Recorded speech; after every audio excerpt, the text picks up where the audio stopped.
there's no such thing as a wrong turn.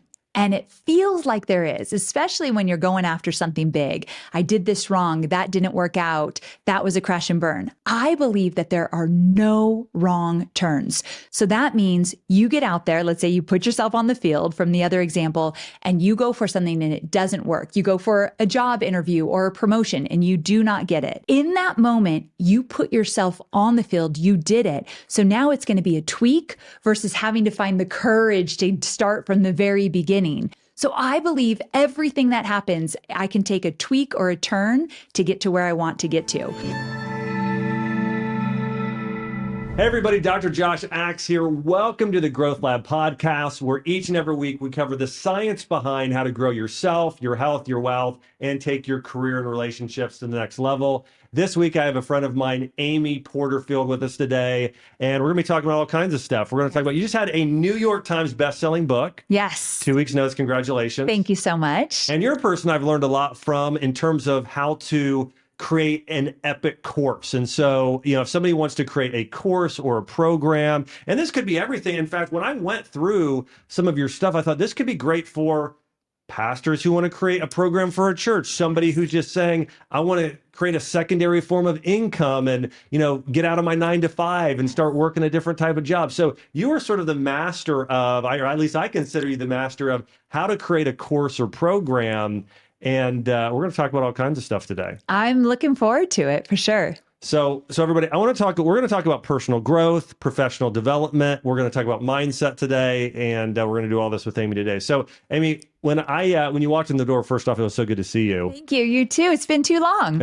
I know it's been a while. And I know we've got a lot of mutual friends in Nashville. And I was so excited when I found out you were moving here. Why did you originally move to Nashville? So I was born and raised in Southern California. So I've had the best weather of my life. Yep. So the number one thing when my husband said, we're going to move, let's start getting excited about somewhere new, I told him right away, don't even send me to the snow. I won't be able to survive. So Tennessee, weather-wise, is kind of a good compromise. But beyond that, there are so many amazing people here. Like you said, we have a lot of mutual friends. Yep. There's an energy here that I love. And I will say my favorite thing about Nashville is the people.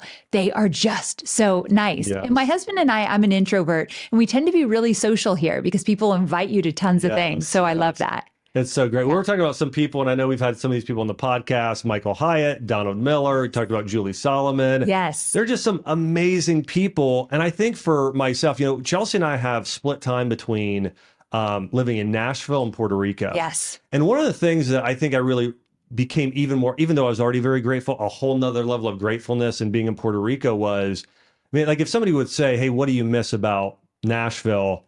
Now, I like the green trees, the rolling hills, the food here is great now too, but I miss the people. Yes. The people here are so, so great. They are, and they're entrepreneurial, and they're excited about their projects, and they're really involved in things, and it's special. Yeah, that's so cool. And I know you mentioned you guys are looking at, or maybe just got some land. Yes. Are you guys going to have chickens or, That's what everyone keeps asking.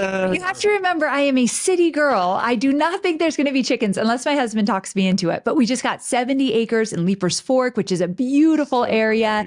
So we're excited. My husband's always wanted land. So I love to see him have a dream realized. It's so great. Yeah.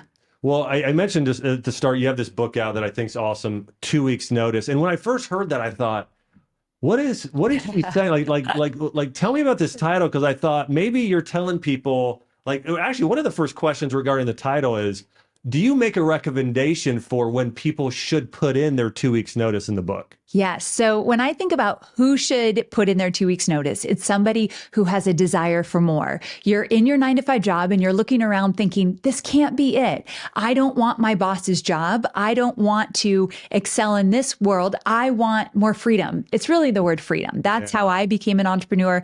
I was a corporate girl for life. My last corporate job was with peak performance coach Tony Robbins. And so I got to travel the world, work with Tony for almost 7 years. It was an incredible job. However, I wasn't free. I wanted to call the shots. I wanted to work when I wanted, where I wanted, how I wanted. And so I did that for myself and put a roadmap together to leave my 9-to-5 job and start this business. And then I thought, I can teach other people how to do this. I know there's a desire for so many that they want to do their own thing. And it could be as simple as I want to pick up my kid at 3 o'clock after school, and I can't do that with this type of 9 to 5 job. Or I want to take that vacation that I never get the opportunity to do so. So it's whatever freedom looks like for you. Really have to explore it, and it might be time to become your own boss so you can call the shots. That's so cool. It reminds me. So I was in this position, and this is why I think what the advice that you've given, the wisdom you share is so important. I was at a point where I was in a practice, I ran a functional medicine practice for 5-6 years, and at about year 4, I thought to myself, you know what? Like I think I want to do something where I have more freedom, but more than that, where I also want to reach more people. Yes. And so I started this newsletter, actually, just even before that, on drax.com, started just sending out a weekly newsletter, started to grow and grow and grow over time. And I remember, first of all, I didn't know how to monetize it. Yeah. And I had a friend, I was doing lunch with a friend in Atlanta, and I said, I want to do something else where I reach more people online. And he said, well, what's your email list size? And I said, it's like 33,000 people. And he goes, how much money are you making? And I was like, well, and I just had a cookbook at the time. And so we would sell, and I was afraid to tell anybody about anything because I thought, well, I don't want anybody to think I'm salesy. Yes. And so I ended up just like twice a year, I would send out an email. So I was making like 5-10K a year, but probably losing like 10 times that. And he's like, I heard for every email you have on your list that you should make that in dollars a month. I'm like, yes, you're telling me I should be making 33K a month with just my email list? And so anyways, I went and started learning about all this. And basically, so you talk about a 2 year notice. What I essentially started doing was learning from people like you and saying, okay, well, I can't put in my 2 weeks notice yet, but I feel like I can start ramping up over the next year for my 2 weeks notice. And so share with me your thoughts about that. If somebody's saying, well, I couldn't just turn in it tomorrow, but I do have this dream and vision for the future, what's that sort of process and strategy like for people? I love that you asked this question because the book is called 2 weeks notice, but I am not encouraging people to wake up tomorrow morning and say, I'm giving my 2 weeks notice.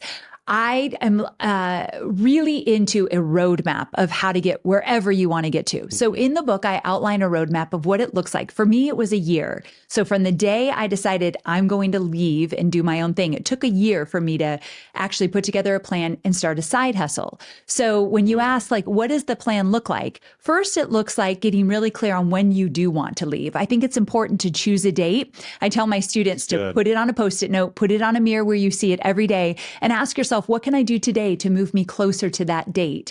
Every single day I was thinking about that date's coming up in a year. Now it's 6 months. Now it's 3 months. I've got to move toward it. So that was a big thing, getting really clear on where you're going and when you're going to do it. The second thing is getting clear on why you want this. Because if you don't know why you want to leave your 9 to 5 job and start your own thing, the minute it gets hard, you won't do it. And so getting really clear, to me, I just wanted freedom. To other people, it could be so much bigger than that or different, or I just want to help more people, like you said. Getting clear on your why is really important. And then from there, you do have to look at your finances. This is one area that people would like to just like cover their eyes and I don't want to know, but what kind of money do you need to make when you go out on your own? And so getting clear on, okay, this is how much I need to make when I go out on my own. Maybe I'll start a side hustle now just to kind of ease me into that. I'm a big proponent of side hustles. So starting something like a mini course or one-on-one consulting or coaching on the side, whatever it might be, just to start getting the ball rolling. That's a huge way to move your way into becoming your own boss. So that's another one that helps a lot. It's so good, and this is very similar to the formula that I followed. And again, going to seminars and learning these things and conferences and reading about, things that you or other people have written online. And so I remember being in a very similar place. And the why thing I think is so important because for me, like I loved being in a functional medicine clinic, but I remember I had this patient one time and she came in and she said, hey, I gave your newsletter to a friend of mine, and they were able to get off their medications and they literally hit just by reading the article. And I thought, wow, I'd love to be able to do this more. I'd love to be able to communicate more. And so it wasn't that I didn't like what I was doing. It's that I knew I was called to do something different. And so I think that why is such an important thing that you mentioned there too. And I think, I read this study pretty recently, and they interviewed just a whole wide group of people, and they found that only 25% of people know what their purpose or their why is. And so that is just such a key ingredient that 75% of people don't know what their why is, right? It's important to start there. It truly is. It's your North Star. And if you don't know, some advice is to start journaling. So 10 minutes every morning and just write down everything that you want and why do you want it. And there's no wrong answers here. But Mel Robbins is a good friend of mine. And she did this exercise with a small group of her friends. And every day we had to write down 5 things that we wanted. I thought that would be very easy, but every day I would do it and I could see myself like repeating it because I couldn't think of anything else I wanted. There was like a limit in my mind. I couldn't think bigger. And so getting into that exercise, like, what do you really want? Whether it be an emotional feeling that you want or something physical or a relationship or whatever it is, you got to get into that practice of asking yourself, what do you want? Because you're never going to go after it if you don't know what it is. You know, this sort of reminds me of something I think we all deal with at different points is sort of these limiting beliefs, right? Because it's because here's what when you shared that with me, I think that I've done a practice like that before. And I think the first time I did that, the thing I thought to myself was like, I felt guilty because I felt like I shouldn't want so many things. It's true. And I think we need to really look at that because let's say I said, I'm married, but let's pretend I wasn't. I said, I want a relationship.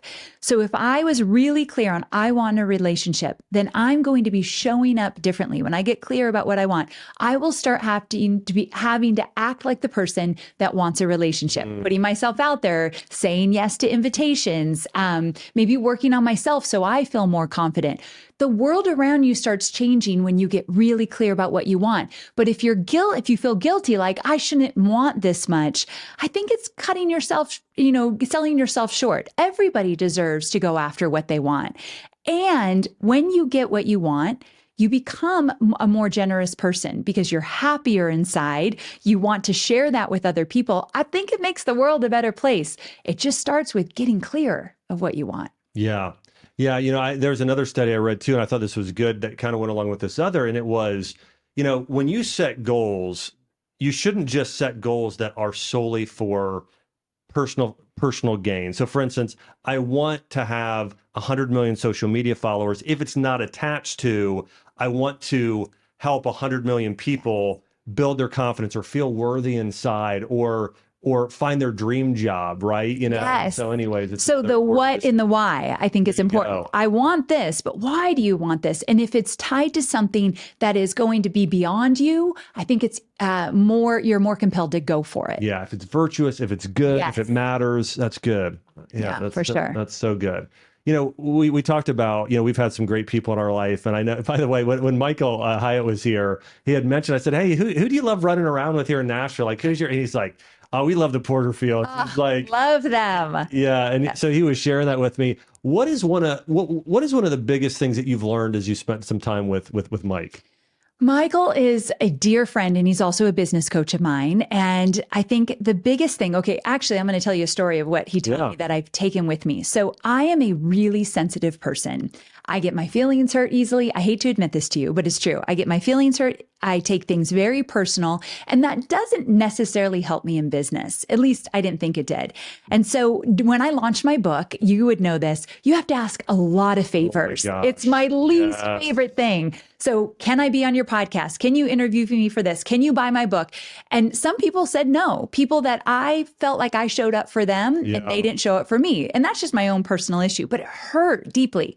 So one day I got on a call with Michael and I said, I need you to teach me mental toughness. I remember I texted him first, like, we're getting on a call soon. I'm just going to warn you. I'm going to cry. I just knew it was coming. But I said, I am worn down. I feel hurt at every turn right now. I need mental toughness. Yeah. And he said, no, you don't.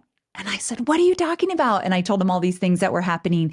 And he said, Amy, your superpower is the thing that you think is your weakness. Your superpower is you're sensitive. So you're more compassionate, you're empathetic, you think of people's feelings, you're always thinking about others. and you're powerful at the same time. And he proved like, look what you've done in your business or what you've done in your relationship. You have power there, but you're sensitive and powerful. And that is your superpower. And he took what I thought was my weakness and showed me how it makes me the person I am and has allowed me to have the success I have. And I tell that story because people are listening right now where there's something in their life that they think is not good about them. I'm sensitive, or I'm, I don't know, whatever you are. And you just think this is weighing me down. Ask yourself where it could show up where it actually makes you a better person, whether it be more empathetic or compassionate or helpful or whatever it might be. So he allowed me to take something that I really beat myself up with and turn it around. And it's been amazing to look at that. I think having coaches and mentors and guides show you where you're beating yourself up, but they can show you where actually you're doing pretty well. You're okay. It's so good. You know, I had time to, I'm doing dinner with Mike and Gail here in a few weeks. And every time, so I told you, like, Chelsea's pregnant with our second, we're having another girl. And he told me something, and I tell people this all the time. It was so good. He said, you know what? I think some people think that it'd be great to have boys. He's like, I've loved having, because he has, 5 daughters. 5. I pretend I'm the 6th for the record. Yes. So, and he said, you know what? I've actually found that girls, if you have a good relationship with them, they always come home. Like, you'll see your daughters all the time, and the boys, they'll run off, they'll go somewhere. You won't see them as much in the future. And so he's like, if you can think beyond 18 years, he said, you'll see that you're just going to love having daughters. And it was like something for me. That's sweet. Like, I love that. That's so good. And, and he's got one of his daughters in business with him, and I could see that for my, or Arwen, like us doing business together. And so he's I told him, I said, you're a wise sage. He is. And I think having 5 daughters has made him a better man. I've never said that to him, but the way he coaches me, it's like a father figure, and he's very sensitive and patient and introspective with me. And I think a lot of that came from having to be patient with his daughters as well. So your daughters are going to make you a better man. It's so good. I can see it. I think I was sharing this with someone the other day, because as you're sharing that these coaches and mentors and father figures are so important. And I think, like, I had a dad that I'm so blessed. Like, I had a dad that was so incredible growing up in so many areas, but my dad was not an entrepreneur and he didn't know business. And so I think for anybody to be successful, there is this sort of parental, maternal or paternal, these figures, father figures in our lives that are important even after we leave the house, right? Yes. And so, like, in business or spiritual growth or whatever it might be, I mean, I found it to be, it's the fastest way to success. It's modeling, right? Part of it is too. Absolutely. It's such a big thing. When I look at the success of my business and really the success of my personal life as well, I have a beautiful marriage and beautiful friendships. It all stems from my mentors, my guides, my coaches. I've always had them. Since the day I left Tony Robbins, I've had a coach or someone to guide me. And I think that's really, really important. How'd you get involved with Tony? First of all, I didn't know that. Oh, you didn't? No. Okay. So it's kind of a funny story. I had broken up with a boyfriend. I was living in Ventura, California. I was working for Harley Davidson in marketing, which is very different than Tony Robbins. And I broke up with a boyfriend and couldn't sleep. So every night I was on the couch watching infomercials. And at that time, any minute of the day, Tony Robbins had an infomercial on television. I didn't know this, but I learned later. So his infomercial came up and I thought, I'm going to need to buy those tapes he's talking about. But I didn't have a lot of money, so I went to the library, got cassette tapes. This is how long ago that was. Put him in my car, and every time I drive to work, I'd listen. And I just really loved everything he taught. That's when personal development became a very big part of my life. I wasn't happy at my job. I wasn't happy with my weight. I wasn't happy with my health overall, and I wasn't happy with my job. So he showed me that I had personal power, that I could work on myself and go after what I want. That was my first introduction. And so fell in love with his content. And then in true fashion, I thought, well, then I need to work for him. And so I pursued a job, and I got a job as a content manager and got to travel the world with him and work on the content that he does on stage at, like, Unleash the Power Within, Date with Destiny, all his events. It was incredible. Wow. Yeah. I read Awaken the Giant Within. Yes. And first off, actually was the book. Now, when I read a book, I do the Hyatt method, which is, I highlight the book, I type out the notes, I put it in the slides. And it took me forever because that book is like three books Huge. in one. And then I also had one of his, and I'm trying to remember the CD set, but it was like Your Hour of Power, Yes. 30 Minutes to Thrive. That's the one I loved. Yes. And I listened to it, over and over and over again.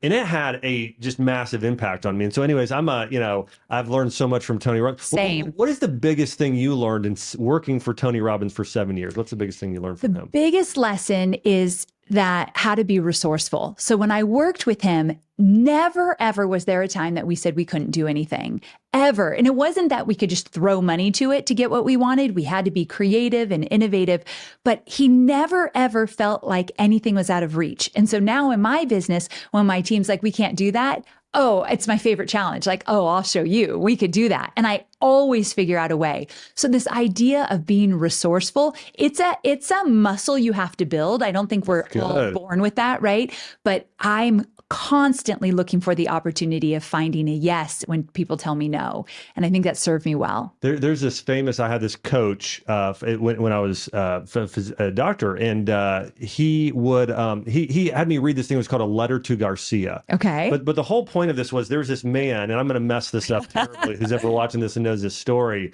But basically this general, it's during the war, it's during like the Cuban Missile Crisis or something like that. And he said, here's a letter. I need you to develop. I need you to deliver this to Garcia. Now, there's no phones at this time. There's none of this stuff. And this guy has to deliver this letter like across the globe. He doesn't know where he's at, whatever. And he's like, and basically the point of this letter is this guy didn't say, well, where is he? How would I do that? I can't do that, whatever, And so, exactly. and I've heard just someone I really respect talk about this letter. And he basically said, part of the point here is he's like, it's one of the greatest qualities anyone could ever have. Agreed. Is that thing of like, no matter what, it's the will. No matter what, I will find a way. I will find a way. And here's the thing. If anyone's listening right now and you don't feel resourceful, sometimes that resourcefulness comes when you are pursuing your passions, when you're going after what you want. It's very easy for me to be resourceful when I have goals for my business that I feel like I birthed this business. It's my baby and I'll do anything to get it to be successful. So getting resourceful is easy then. But when you're in, let's say, a 9-to-5 job that you don't necessarily love, being resourceful in that situation, it's kind of a low vibe sometimes. It's hard. Yeah. So the way you increase your ability to be more resourceful is get very clear on where you're going and where you want to go and why you want to go there. And I promise you'll start to feel that resourcefulness because you're clear about your direction. So those listening that struggle with this, it gets easier when you get clear about going after your purpose. This is so true. And I do think that sometimes what I think holds people back is that I think a lot of people know if I fully own the business, if it was fully mine, maybe I would be. Now, actually, I don't know if that's fully true because I see a lot of people who are entrepreneurs who still probably don't act in that way. Yes. Now, I do think it's more, though, to your point. I absolutely think it's more. But I do think if people can maybe detach some of the feelings and even rashly say, you know what, like, this is a stepping stone. It's like, yes, this parable of talents. If I'm faithful with this, that's not even mine. When it is mine, I love that. I love that way of showing, the way you do one thing is the way you do everything. Yes. And I got that advice when I was still in my 9-to-5 job and I knew I wanted to leave. Someone said, show up every day like you are going to be the best employee till the day you drive out of that parking lot. On a Harley Davidson. At Tony Robbins. Okay. Yeah. Oh, yeah. Gotcha. And I was not a big motorcycle girl, just for the record. Okay. So, but yes, when I left that parking lot, I knew I had shown up as a great employee to the very end. And I think that builds character. Yeah. It also allowed me not to burn bridges. So I had a great relationship with Tony and the team when I left. And I think that's important as well. Yeah. That's so good. Well, one of the things we talked about is you've really helped people in creating their dream job. Yeah. I think with so many people. Talk to me a little bit about, like, if you have a client come in and they're sitting down, and this can be worth a lot to a lot of people because, it's you can charge a lot to sit down and coach with you. What is some of the process that you bring them through? Let's say somebody comes in and says, you know what? I want to start a skincare company or a nutrition company or my own clothing line. where do you have them start? And then what is some of the process that you help somebody do in order to launch their first course or whatever it is to fulfill their dream? I love this question, but I'm going to step back. One thing that's unique about what I do is I don't do any one-on-one coaching or any consulting whatsoever. And I bring this up to say that I don't like to do that. And so when I went out for what I wanted, I thought I need to do something that is going to be perfect for my personality. So I started to create courses because I love the idea of teaching one to many. And I did consulting in the beginning and realized really quickly I was not cut out for it. So I say that because wherever you want to go with your business, if you want to go out on your own, you could do it on your terms. You could do it your way. And that's the most beautiful thing about entrepreneurship. So just wanted to give a plug for that. But I do work with my students every single day in a group setting. And if they come to me and say, I want to start a skincare line let's say I want to teach about skincare because I don't deal with physical products. I only deal with digital courses. The first thing I'll ask them is, okay, let's get clear on your sweet spot. And so this could be really valuable for anyone thinking maybe one day I want to do my own thing. There's 4 quadrants of a sweet spot. The first one is look at your knowledge, know-how, and skill set. Where have you gotten results in your life for yourself or for somebody else? Everybody has a sweet spot there. And we actually call it a 10% edge. You just have to be 10% ahead of those that you serve. So you could say, here's the roadmap to follow. Follow me. I'll show you the way. I've gotten results. Wow. Let me show you. So a lot of people think they need more education, more certification, more college. You do not. Think about where you've gotten results for yourself or somebody else. You can teach that. Okay. So that's the first quadrant. The second one is, what do you want to solve? What challenge do you want to solve? What desire do you want to meet? Because we want to marry your knowledge with solving a problem or meeting a desire for your ideal audience that you will eventually serve. So what are they struggling with? What do they want? What do they need? So getting clear on your audience and who you want to serve. The third quadrant is your profit potential. So if you think about what you want to do, let's say our example, I want to teach skincare. Are there books about it, podcasts about it, other courses about it, coaching, consulting? And if the answer is yes, that is a beautiful validator. A lot of people, this happens all the time, but Amy, it's already being done by really big names. Like if someone wants to get in the industry that you were in, Dr. Axe already has the audience. But people forget there's over 7 billion people in this world, and you need a tiny sliver to pay attention to make an amazing living online. That's right. So if it's been done before, I feel as though that is a great validator. And then the third or fourth quadrant is what brings you joy.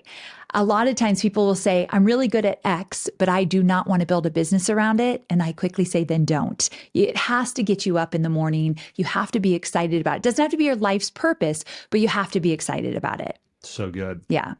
So I know that as you've talked about, you've had some career shifts, right? Harley Davidson, Tony Robbins, teaching people to build courses, all these different things. Well, what are some of the key decisions you've made throughout your career that has led you to where you are? So again, as I'm saying this, it's like, okay, there's a lot of people in like you were, 9-to-5 job, Harley Davidson, that sort of place. What are some of those key decisions that you made along the way that allowed you to build this multi-million-dollar business and have all the success?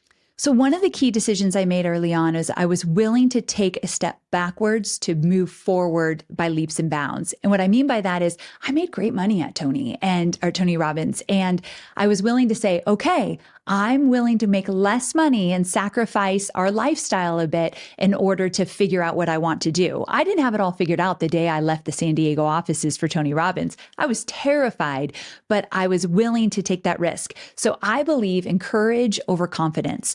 Confidence is when you have a proven track record. When I sold a digital course online, I made $10,000. Okay, I'm feeling kind of good. I didn't have any of that. So you have to rely on courage or faith before you ever feel the confidence. And I think a lot of people don't take a leap toward what they want because they're waiting till they feel confident. I didn't feel confident for about 2 years on my own until things started to click. So just look for courage or faith first before you look for confidence. That helped me immensely. So that was the first thing, taking that risk, going with courage first.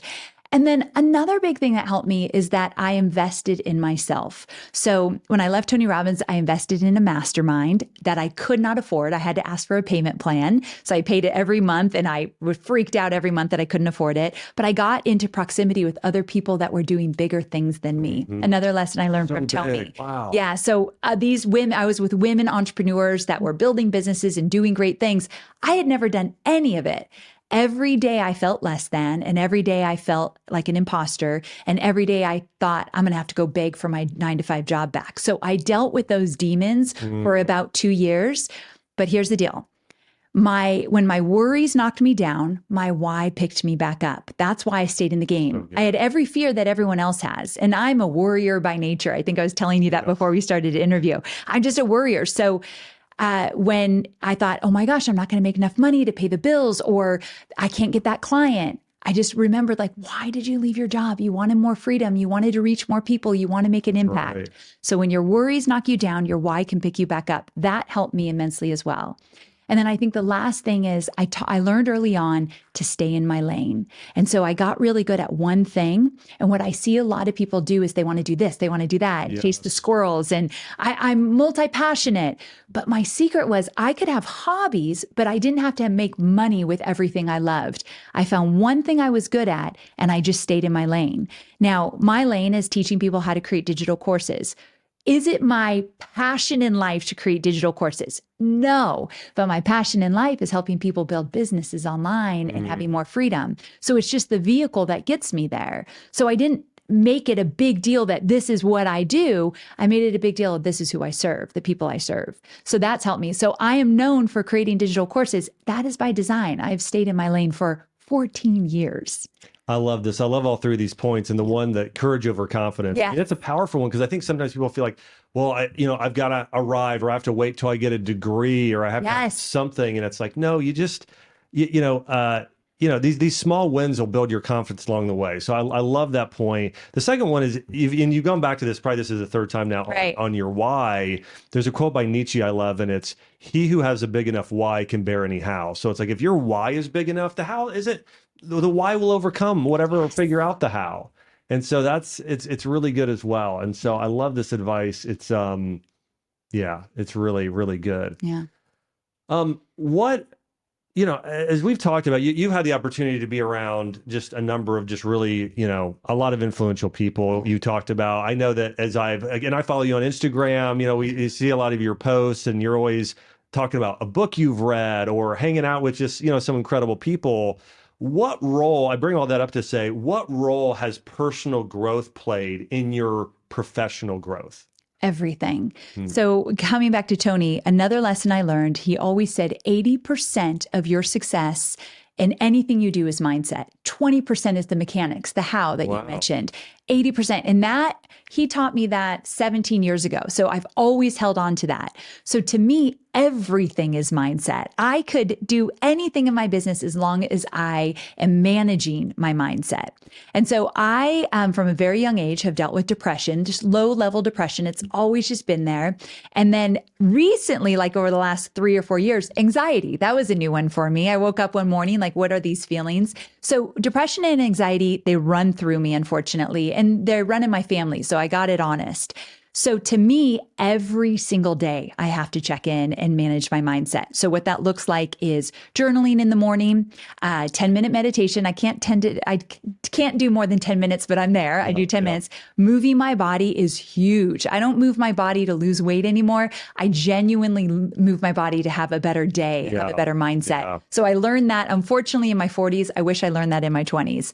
So I do things every day because I believe personal development and personal growth is everything to my success. So I'm constantly in my ear. I've got a podcast to inspire me, a book to inspire me. Like you said, I'm constantly taking care of my mindset. So what are some of the books that you've read regarding personal growth that have had the biggest impact on your life? So there's this book called The Gap and the Gain. It's Dan Sullivan and Benjamin Hardy. Do you know it? Oh, yeah. Michael Hyatt introduced it to me. Of course he did. And all my life, I have felt that I haven't measured up. So if I wanted to reach a goal for $10 million for a launch and I came in at $9 million, that's a lot of money.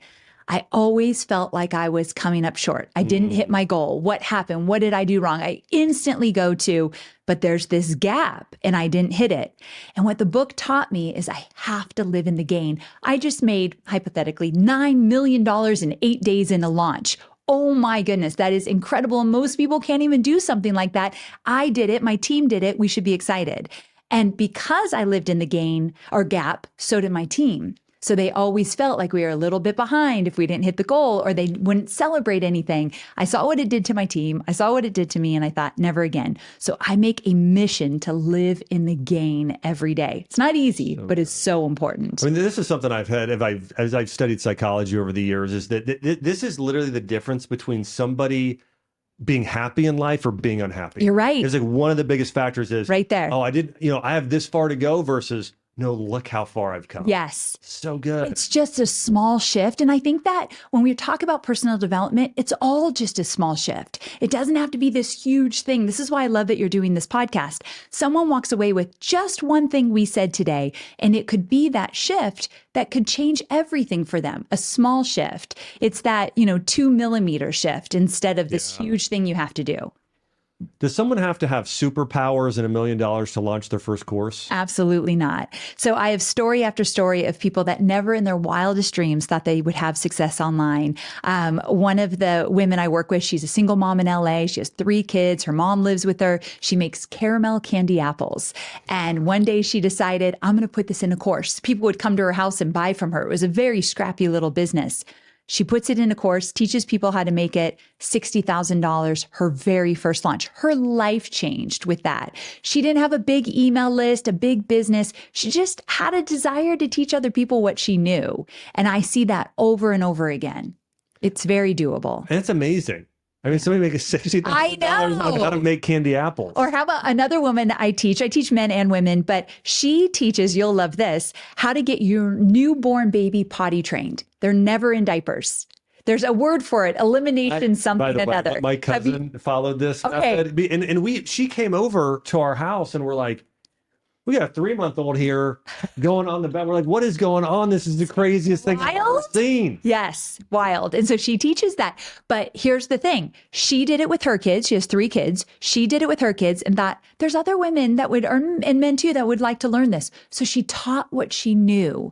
I think we overthink it. And we look at other people that have big businesses and we think that can't be us. You don't have to start there. You got to just start right here, grassroots. That's right. Yeah. That's so good. I think that if I would have, and you might be in this situation too, if I would go back to when I was 20 years ago, I was 22 years old and I just finished college. And if I would have, I never would have thought I'd be where I am today in terms of like some of the business success and the type of home I'm like all those sort of things.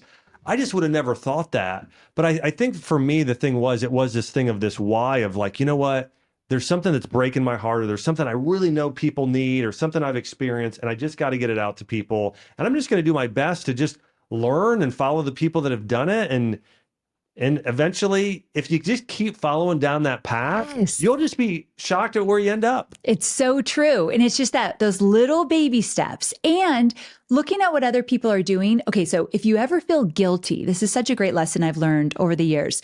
Whenever I feel guilty or not guilty, envious or jealous of what somebody else has, if I have that ping of, ooh, I feel a little jealous or I wish I had that, you have to ask yourself, what do they have that I want? What do they have that I want?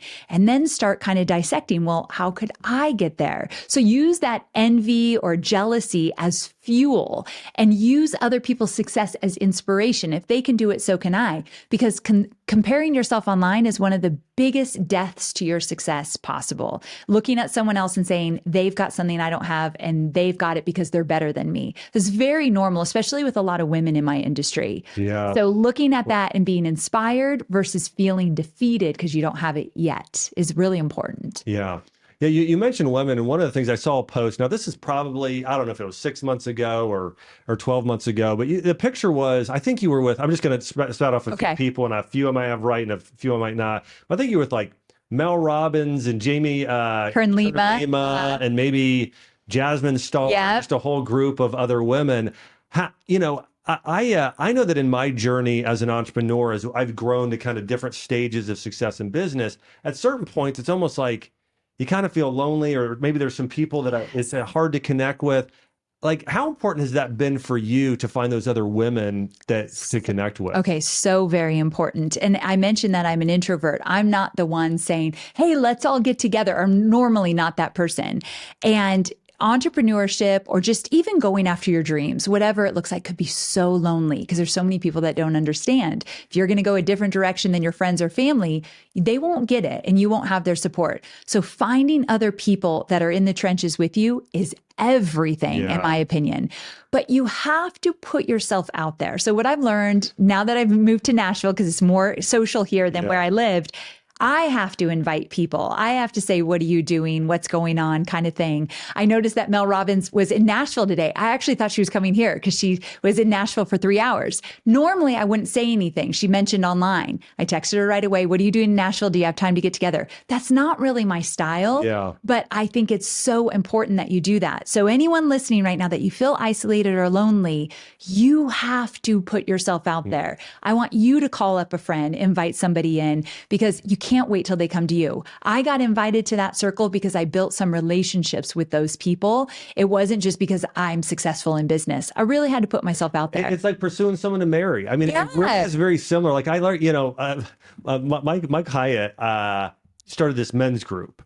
And then I asked him about it, and he's like, you know what? I wanted to create a community. Yes. And then Donald Miller did a similar thing and shared it with me. And these two, they're so always doing it, right? Yes.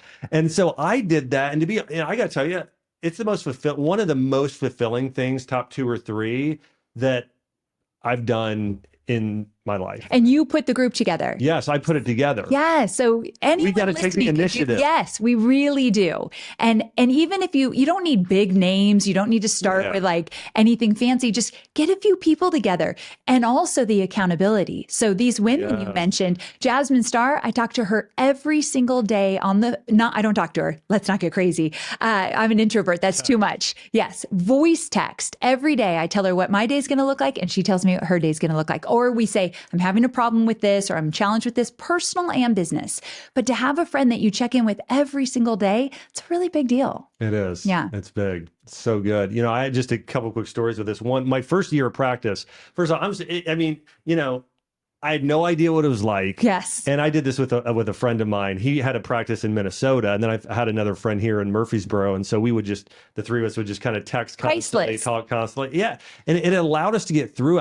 Here's what I told him with starting a business. And if anybody's been an entrepreneur, they'll really connect with this. I said, I know I don't have this, but I feel like I have like bipolar disorder, because it's like win, failure, failure, win. Yes. And it was so good to be able to share those wins and failures with these other people, and just, allowed me to continue to just, I feel like, move on. And they'll tell you what's not working. And not that you don't want it to work for them, but you realize, oh, I'm not alone. So Jasmine will say, I'm struggling with this hire that I just had. Yes. Oh, I've been there. Let's talk about it. Or she might say, my husband feels neglected right now because I'm working so much. Oh, I know a few things about that. Let's talk about it. So I love having those commonalities together. That's so good. Yeah. So we talked about, you run around some amazing people. Another person I just remembered, I think Jenna Kutcher was in there. She's a dear friend. She's another one that I text almost every day. Yeah. So good. What is, again, we've talked about mentors, we've talked about a lot of things. What is the best piece of advice that you've ever received? Ooh, I love this one. So it comes from Michael Hyatt, and I'm going to tell a quick story around it. So when I was doing a launch last year, we were not hitting our goal. We were about 4 or 5 days into an 8-day launch. And he called and he says, how is it going? And I said, well, the goal is 7.2 million, but I think we're probably going to hit 6. And I'm okay with that. It's not going as well as I wanted, but I think we're going to hit 6. And he said, you just stepped off the field and you have 4 days left. And he was on speakerphone. I was driving. I was like, wait, what? And he said, Amy, you just stepped off the field. You're on the sidelines. You were in the game and you took yourself out because you just said, I'll do $1 million less than my plan. And the numbers are all relative, but when he said that, I realized you are so right. And so his advice was get back on the field, stay on the field. And so what happened was I went back to my team. They were at my house during this launch. And I said, you guys, we just made a fatal error. We stepped off because we got scared. And also we didn't want to disappoint ourselves. We had this big goal. I don't think we're going to make it. So let's not get disappointed. Let's be okay with something less. Instead, I said, what could we do to hit this goal? And we came up with this idea for a little mini event in the middle of the launch. People had to pay $27 for it. It was different, felt exciting, and it crushed it. And so so we hit our goal that year, and fast forward to this year, and we redid that, but even better. I would have never learned that if Michael didn't say, get back on the field. So the lesson I learned is to be very careful when you step off at whatever you're doing in life. When you just step off, even in a marriage, things aren't going really well. I'm just going to kind of step to the side and maybe be a little bit less available, a little bit withdrawn because I'm not like, no, we got to go all in and step on the field and figure it out. I think it's very easy to step off. It's so good. And I think these are natural protective mechanisms. Yes. It's like, well, I don't want to experience the discomfort of failure or feel like I failed. That's so true. So good. So just be aware when you step off. It's pretty obvious when you start to think about it. It's so good. Yeah. What's your best piece of advice for anybody who wants to go out there and they want to find their dream job? They want to build a successful career. Like, what's your best piece of advice for those people? My best piece of advice is that there's no such thing as a wrong turn. And it feels like there is, especially when you're going after something big. I did this wrong. That didn't work out. That was a crash and burn. I believe that there are no wrong turns. So that means you get out there. Let's say you put yourself on the field from the other example and you go for something and it doesn't work. You go for a job interview or a promotion and you do not get it. In that moment, you put yourself on the field, you did it. So now it's going to be a tweak versus having to find the courage to start from the very beginning. So I believe everything that happens, I can take a tweak or a turn to get to where I want to get to. Long story short, in my book, I talk about getting into a partnership. So I got into a partnership with a guy that was a lot younger than me. He was so incredibly smart about marketing. I had already gotten my business to about $1 million. And I thought, I can't do this alone. I was scared and just felt like I needed support. He came into the business and it was great for a while until it wasn't, like many partnerships, right?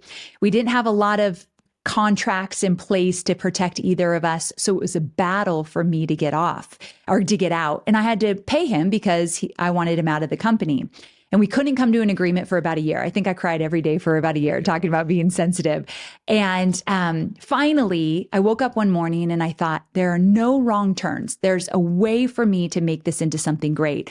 So I woke up and said, if I have to burn this business down and start it over, I will. Because I knew that I really believe there's no wrong turns. I'll get to where I need to get to if I have the faith. And that day we decided to go to mediation. Long story short, mediation got us to a place I could buy him out. And we went, my business skyrocketed after that because I finally felt like I was on the right path. Wow. But I look at that, and that year I could have said that was the worst decision I ever made to get into that partnership. Like, how could I do that? No contract in place. I could beat myself up a million different ways. Looking back now is the best thing that could have ever happened to me. So all these things that aren't going for you right now, aren't working out as planned, I promise you they are literally part of your story. I tell my students every day, you are exactly where you are meant to be. Right now, in this moment, you might be in a hard season. You might be in a confusing, overwhelmed season. You might not know your why. You are exactly where you are meant to be as long as you stay on the field and you just stay in the game. It's such good advice. It's such good advice.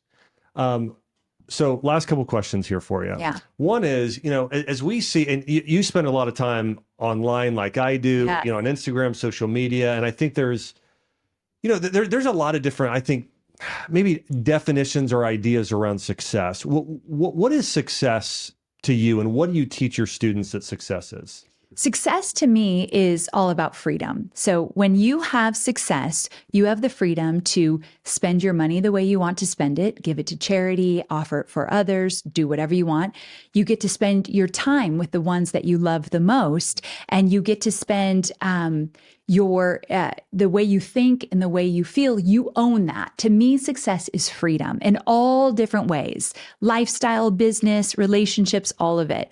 So, but freedom looks very different different to all of us. To you, it might mean something totally different than to me. That doesn't matter. So to me, the more success I have, I feel like I have the freedom to do what I want, when I want, and how I want. Paint a picture for me. Success for Amy Porterfield in 20, 30, 40 years from now. Okay, so let's go 40 years because I'm in my 40s. So that I'm not working anymore. Okay. And it is sitting on the porch in Tennessee with my husband in a rocking chair and spending quality time. It's the quality time. And, you know, I'm very lucky that I have a husband that his love language is quality time. Mine is not, for the record. Okay. I like acts of service. You take out the trash and you're the sexiest husband in the world. Like, I love that. But that is valuable to him. And I'm learning how important that is. So 30, 40 years from now, if I'm spending time with the ones I love and feeling financially secure and giving back in the way I want, I have won the game. To me, that is all I need. It's so good. So I have a wife, Chelsea. Her love language is quality time. Okay. And I remember when we first got married, I thought, like, there were certain things I would do, and I realized that they didn't count. No. And the tally, and so I realized, okay, very specific. And I would even say things like, did this count? Yeah. No, this didn't count. I love that you asked, though. That's so true. And to be in a relationship, what's your love language then? Probably words of affirmation, physical touch. Those are my top two. Yeah, that would make sense. I think that's most men. I think it would be those. I'm actually surprised it's quality time, but my husband's retired, so he has a lot more time than me. Yeah. And I will tell you, sometimes I feel a little resentful. Like, I don't have 30 minutes in the morning to sit and drink coffee with you. And then I ask myself, wait a second, I freedom is what I love. I make my time. And this man wants to spend time with me. How lucky are we that we have spouses that want to just spend time with us? Yeah. So I had to change my perspective for sure. It's so good. Yeah. Well, this interview has been awesome. And I want to encourage everybody to check out your new book. Guys, check out Amy's book, 2 Weeks Notice. If you're a person, you're saying, you know what, like, I'm not in my dream career right now. Like, I want to do something different. I want to go out there and I want to learn how somebody goes and takes from, making candy apples and make $60,000 the first time in just a couple weeks and launching a program like that. So Amy is somebody who's so incredible at helping people fulfill their dreams. And you might already have a job that you like, but you know what? There's more. I can do more in my current career. So I want to encourage you guys, her books in bookstores nationwide. You can also just go to Amazon.com and just search 2 Weeks Notice, Amy Porterfield. And also, if you've ever thought about launching your own course or program, and if you haven't thought about it, well, now you might think about it. Amy is the world's leading expert in helping people launch courses and programs. She makes it very simple. Step 1, step 2, step 3. Want to encourage you, check out her stuff. And what's the best website for people to go and find out more about your books and your courses? So amyporterfield.com. And then I have a podcast. It's a great place to start. Yeah. It's free. So Online Marketing Made Easy.